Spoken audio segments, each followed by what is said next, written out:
So in that contract, I noticed you have your 2-week quarantine period that you have with all of your new families. Is that because of COVID or is that regardless of COVID?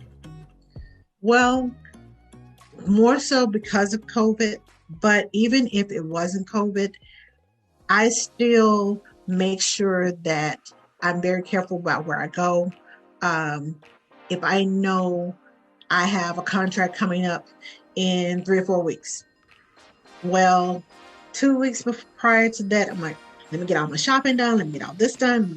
Let me go see all my friends and everything, because I want to be very conscious about what I take into other people's homes. You can carry something and not even know you have it. It's like having the flu. You've been around with somebody with the flu and maybe you didn't wash your hands good. Maybe, you may be a carrier of it and you take it to someone else and all of a sudden they have the flu. Well, I try to be very precautious when it comes to my babies. And sometimes it's not possible because babies come when they want to.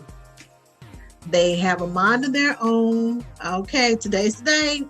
Sorry, you didn't get a chance to quarantine for 2 weeks. Here I am. So I'm very cautious when I go in people's homes.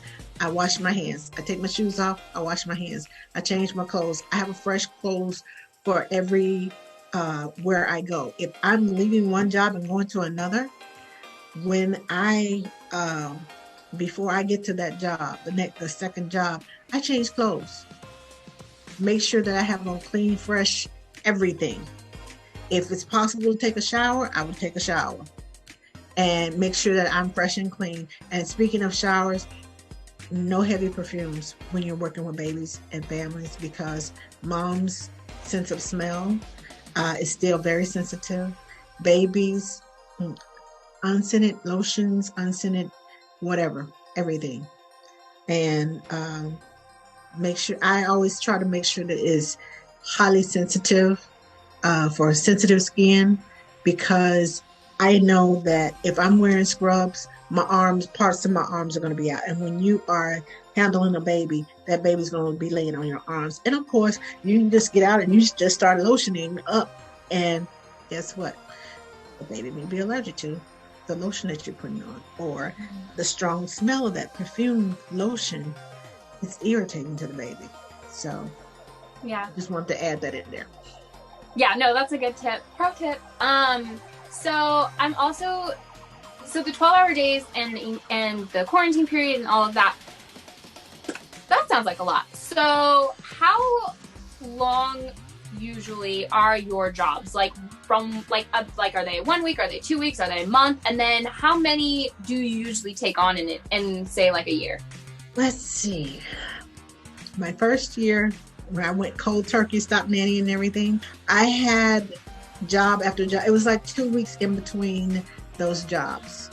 And one particular family I was with 3 nights a week, and the other family I was with 2 nights a week. And both of them were sets of twins. Both of them were best friends. And, I taught, but the parents were good friends. And so I was with a set of girl-boy twins Monday, Wednesday, and Friday, and I was with a girl twins Tuesdays and Thursdays. So I was able to help 2 families at one time, and both of them wanted the same schedule. So I was there from like 10 to about 7 in the morning. So yeah, 10 in the morning. That ain't a job for RAINEY, y'all. Don't be calling me. Don't be calling me. If you're in her area, I will link her stuff all around. Don't be calling me. So I was able to help those 2 families at one time. When that contract ended in August, I had another family that began in August. Mom finally got on board around week 5 and realized, it's 2 of them. Dad went back to work. Mother-in-law was gone. Mom was gone. So she had them by herself, and she was fighting me. And I was like, well, we need to do this in order for them to do that. Well, I don't know if I want to do that. Okay. Now, these are things that we talked about in the interview, but they don't necessarily go the same way once you get actually the babies are here.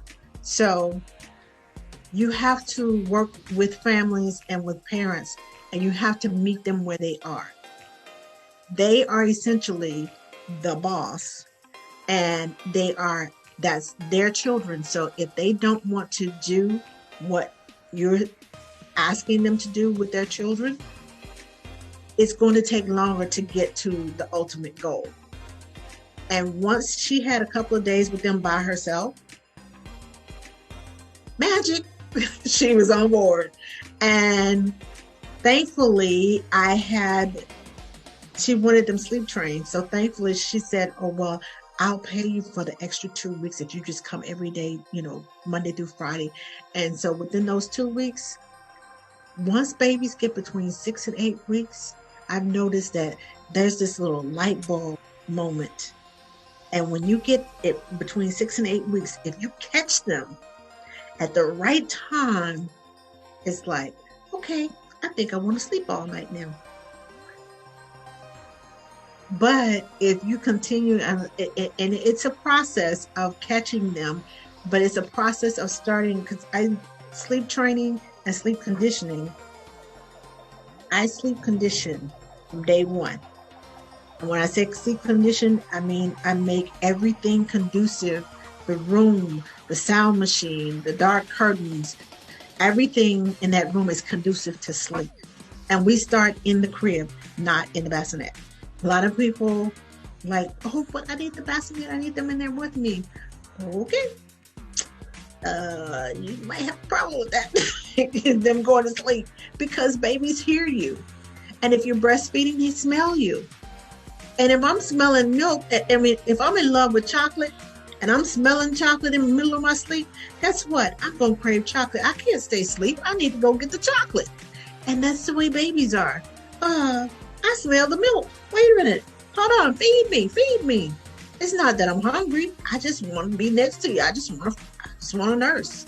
So we try to make the room and all the conditions in the room conducive to sleep. And babies naturally go stay asleep.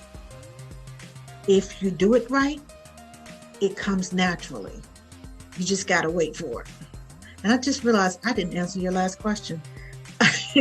I had 6 jobs that covered me through from May to May. So typically your jobs run about 2 months in length. Typically. But my one from December to May was like 4.5 months, because the babies came early. And then mom had some complications, and babies were fine. Mom had some complications, but she was like, can you extend, please? And I was like, sure, your baby's asleep.